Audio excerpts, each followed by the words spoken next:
1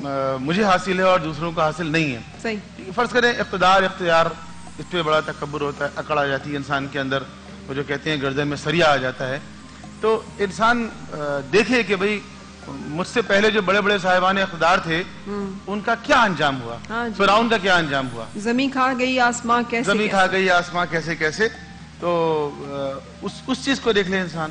مال و دولت کی وجہ سے اگر تکبر ہے تو انسان دیکھیے کہ نمرود کا کیا انجام ہوا, حامان کا کیا انجام ہوا, یعنی ہر چیز کے انجام کو سامنے, اس کے بھیانک انجام کو دیکھ لے کہ وہ چیز ایسی نہیں ہے جو باقی رہنے والی ہے. اچھا, اکڑ کے چلنا, اللہ تعالیٰ نے اس کی سختی سے ممانعت کی ہے کہ زمین میں اکڑ کے نا چلو تم زمین کو پھاڑ نہیں سکتے, لیکن کچھ جگہوں پہ جیسے رمل ہے خانہ کعبہ کے طواف کے وقت, وہاں پہ حکم ہے کہ اکڑ کے آپ پوری شان و شوکت کے ساتھ, سرکار کی سنت ہے. ہاں سنت ہے.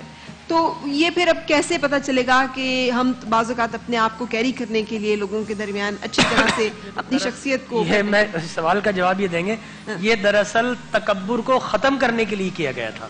اچھا, یا کڑ اس لیے کہ کفار و مشرکین مکہ سمجھتے تھے ہم اہل زبان ہیں, ہم بڑے طاقتور ہیں, اور ہم کعبۃ اللہ میں رہنے والے, اور ہم اجعلتم سقایۃ الحاج و امامۃ المسجد الحرام, ہم مسجد حرام کے قریب رہنے والے, حاجیوں کو پانی پلانے والے. تو یہ جو انصار ہیں یہ غریب غربا, یہ آل رسول خدا صلی اللہ علیہ وسلم نے فرمایا کہ نہیں, اب تم انہیں اپنی طاقت دکھاؤ, اسٹرینتھ دکھاؤ, تاکہ تکبر کا علاج ایک یہ بھی ہے. اچھا, کہ جو تکبر والا ہے اگر اپنے سے بڑے کو دیکھتا ہے تو پھر اسے پتا چلتا ہے کہ نہیں,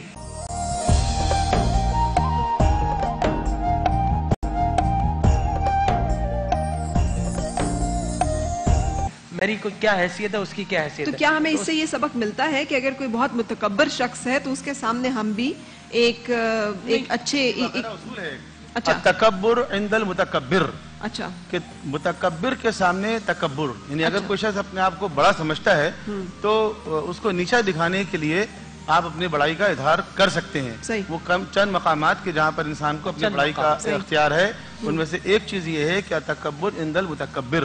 دوسرا وہ مقام ہے کہ جہاں مقام احتجاج ہوتا ہے, کہ جہاں کوئی آپ کی حیثیت کو, جو آپ کی واقعی حیثیت ہے, اس کو ٹرن ڈاؤن کرنا چاہتا ہے اور وہ قبول نہیں کرنا چاہتا, وہاں اظہار کے لیے, اپنی حیثیت منوانے کے لیے جائز ہے. تو وہاں پر انسان اپنی بڑائی کو بیان کر سکتا ہے. اور وہ جو طواف کی آپ بات کر رہی ہیں وہ ایک خاص کانٹیکسٹ میں ہے, اور وہ اس وقت ہے کہ جب صلح حدیبیہ کے بعد آپ تشریف لے کر گئے مسلمان, اور دور کھڑے ہوئے مشرکین دیکھ رہے تھے ان کے سردار کے بھئی مسلمان جو ہیں وہ کس طرح طواف کرتے ہیں. تو حضور نے اس وقت صحابہ اکرام سے کہا تھا کہ آپ جو ہے وہ اس طرح طواف کریں کہ مثلا احرام سے اپنا ہاتھ باہر رکھیں, تیز تیز بھاگ بھاگ کر طواف کریں, تاکہ مشرکین پر ایک روب قائم ہو کہ مسلمان بہت ایکٹیو ہیں, الرٹ ہیں, طاقتور ہیں, یہ دکھانے کے لیے, نہ یہ کہ تکبر کے لیے. اچھا, یہ بھی ہے, لیکن اس کا دوسرا پہلو اور بھی ہے. یعنی ایک تو یہ انداز ہے اسلام کی شوکت دکھانے کے لیے, اپنی خود نمائنی, اسلام کی شان دکھانے کے لیے یہ ہے. اور دوسرا ایک انسان کی شان دکھانے کے لیے, جب آپ فتح مکہ فاتح کی حیثیت سے داخل ہوئے, جو فاتحین کی گزرگاہ ہوتی ہیں وہاں تو انسانی اسکلز کے, ان کے سروں کے مینارے بنائے ہوئے, لیکن سرکار دو عالم صلی اللہ علیہ وسلم نے اس دن انسانیت کو کیا معراج عطا فرمائی. وہ حبشی النسل, وہ نیگرو, وہ بلیک, وہ کالا, جس کو دنیا کہتی تھی, آپ نے فرمایا کہ بلال جاؤ تم کعبہ کی چھت پر کھڑے ہو جاؤ. سارے سرخ و سفید چمڑی والے, رنگت والے بلال پر رش کر رہے ہیں, کوئی جیلس ہو رہا ہے, لیکن بلال کعبہ کی چھت پر کھڑے ہیں. اور میں سمجھتا ہوں دور غلامی کی جتنی تھکاوٹ تھی حضرت بلال کی, ایک لمحے میں آقا کائنات حضور اکرم صلی اللہ علیہ وسلم نے ختم فرما دی. اور انسان کو کیا شان عطا فرمائی کہ سارے سرخ و سفید والے نیچے کھڑے ہیں, اور وہ حبشی النسل بلال کعبہ کی چھت پر کھڑا ہے. اور حضرت بلال کہتے ہیں یا رسول اللہ, دیکھتے ہیں حیران و پریشان, اس سے پہلے تو سامنے کعبہ, پھر میں اذان دیتا تھا, اب تو کعبہ کی چھت پر کھڑا ہوں, میرا رخ کہاں پر ہونا چاہیے. سرکار مسکراتے ہیں کہ بلال تو کعبہ کی چھت پر کھڑا ہے, تیرے سامنے کعبہ کا کعبہ کھڑا ہے. لہذا بلال حضور کے روئے مبارک رخ انور کی جانب دیکھ کر اذان کہتے ہیں. تو وہ منظر بھی انسانیت کی شان اور بلندی کے لیے. اور آپ صلی اللہ علیہ وسلم کا وہ قول مبارک, حجت الوداع کا خطبہ, کسی عربی کو کسی اجمی پر, کسی گورے کو کسی کالے پر کوئی فوقیت نہیں, اگر فوقیت ہے تو تقویٰ کی بنیاد پر. اس کا عملی نمونہ ہمیں ان ساری چیزوں سے مل گیا. اکڑ اکڑ کر چلنے کے لیے ایک حدیث پہ مولانا کی طرف جائیے گا کہ حضور اکرم صلی اللہ علیہ وسلم نے دو احادیث کوٹ کروں. ایک آپ نے فرمایا کہ پچھلے زمانوں میں ایک شخص تھا جو زمین پر اکڑ کر چلتا تھا, اللہ نے اسے دھسا دیا اور قیامت تک اب زمین میں دھستا رہے گا. اور دوسری حدیث مبارک سرکار کائنات صلی اللہ علیہ وسلم نے فرمایا کل قیامت میں جو اس دنیا میں تکبر کرتا ہوگا کل قیامت میں اللہ تبارک و تعالی اسے چیونٹیوں کی طرح کر دے گا اور لوگوں کے پیروں تلے آ کر مسلے جائیں گے، اس لیے کہ وہ دنیا میں لوگوں کو چیونٹیوں کی طرح مسلا کرتے تھے اپنے تکبر کی وجہ سے۔ اس لیے اللہ تبارک و تعالی صدا دیتا ہے کہ لوگوں یہ عظمت میرا اوزار ہے اور تکبر میری چادر ہے، جس نے یہ چادر مجھ سے چھیننے کی کوشش کی میں اسے جہنم کے گڑھے میں ڈال دوں گا۔ بالکل صحیح۔ اچھا مولانا صاحب، میں واپس آتی ہوں اکڑ کے چلنے کے اس کے اوپر۔ ہم جب ڈریس لیتے ہیں نا تو ڈیزائنر ہمیں ساتھ کہتا ہے کیری کیجئے گا، اسے ذرا کیری کرنا مطلب ہے اب تھوڑا سا اسے ذرا شان و شوکت کے ساتھ پہنیے گا۔ تو اب کیا کون سی ایسی چال ہے جو تواضع اور انکساری کی چال ہوگی؟ مجھے حضرت عمر رضی اللہ تعالیٰ عنہ کا وہ واقعہ بھی یاد آ رہا ہے کہ ایک شخص بڑا گھسیٹ کے پاؤں چل رہا تھا اور بڑا آہستگی سے چل رہا تھا، تو پیچھے اس کے کوڑا مارا اور کہا کہ تم بیمار ہو، اگر بیمار نہیں ہو تو صحت مندوں کی چال کیوں نہیں چلتے؟ ایسا ایک واقعہ ہے۔ تو پھر کیسے ہم نے چلنا ہے اور کیا چال اختیار کرنی ہے؟ دیکھیں، سب سے پہلے تو اللہ کی نبی کی زندگی ہے جس میں دیکھنے سے چلنے سے وہ آپ صلی اللہ علیہ وسلم جب چلتے تھے نا، جیسے اوپر سے بندہ نیچے اتر رہا ہو یا نیچے سے بندہ اوپر جا رہا ہو، تو جب بندہ نیچے سے اوپر کی طرف یوں جاتا ہے تو وہ جھکا ہوتا ہے، اس کا اوپر جاتا ہے، اور اوپر سے نیچے کی طرف آ رہا ہوتا ہے وہ بھی تھوڑا سا جھکا ہی ہوتا ہے۔ معذرت قطع کلامی کی معافی دیجیے گا، یہیں سے گفتگو میں شروع کروں گی کیونکہ بریک کا ٹائم بڑا فکس ہے، سو بریک کے لیے چل رہے ہیں اس وقت۔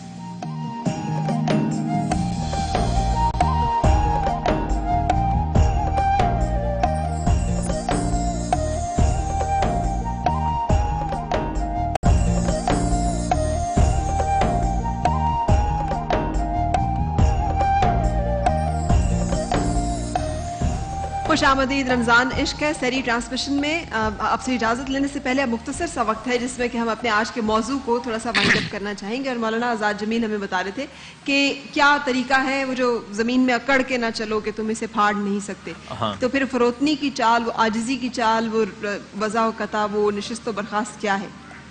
جی، تو میں اللہ کے نبی کا بتا رہا تھا جو لقد کان لکم فی رسول اللہ اسوۃ حسنہ، بہترین نمونہ ان کے علاوہ کوئی نہیں، قرآن میں بھی صراحتاً اور اشارتاً اور ہر لحاظ سے۔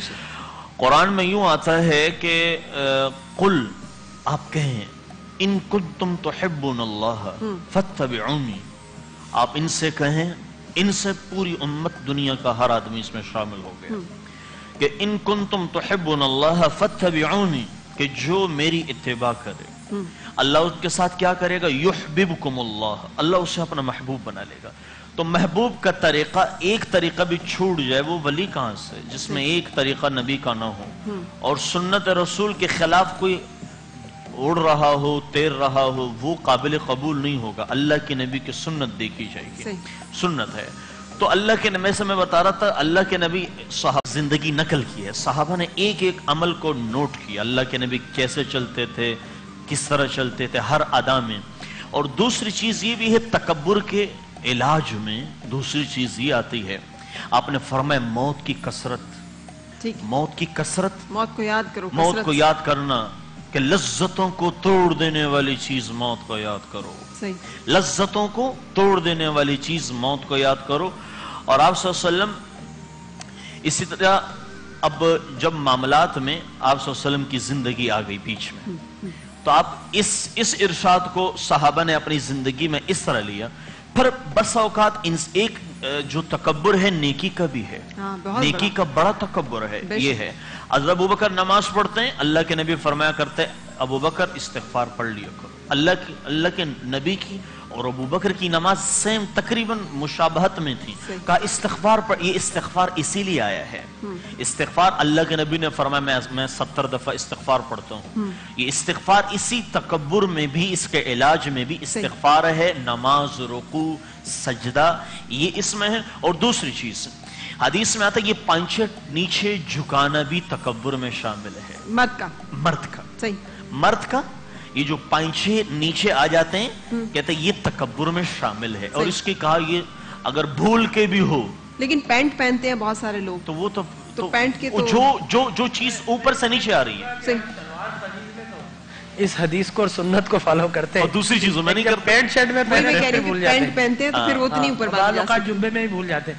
لیکن یہ جو شلوار کے پائنچوں والی حدیث ہے ڈیفینیٹلی، لیکن حضرت ابو بکر صدیق رضی اللہ تعالیٰ عنہ کے شلوار جو ہے آپ کا تہبند نیچے ہو جاتا. ان کو اجازت دی کہ ڈاکٹر صاحب تکبر نہیں ہے. ڈاکٹر صاحب معلوموں کی ڈاکٹر صاحب کی وجہ کو سے اجازت اس لیے دی ان کا پیٹ تو وہ ایک وہ تھا. حدیث ہے وہ یہ ہے کہ تم میں تکبر نہیں، تکبر سے ہو لیکن دوسروں کے لیے نہیں ہے. لیکن جو مرد حضرات پھر پینٹ پہنتے ہیں وہ تو ٹخنوں سے اوپر نہیں کر سکتے.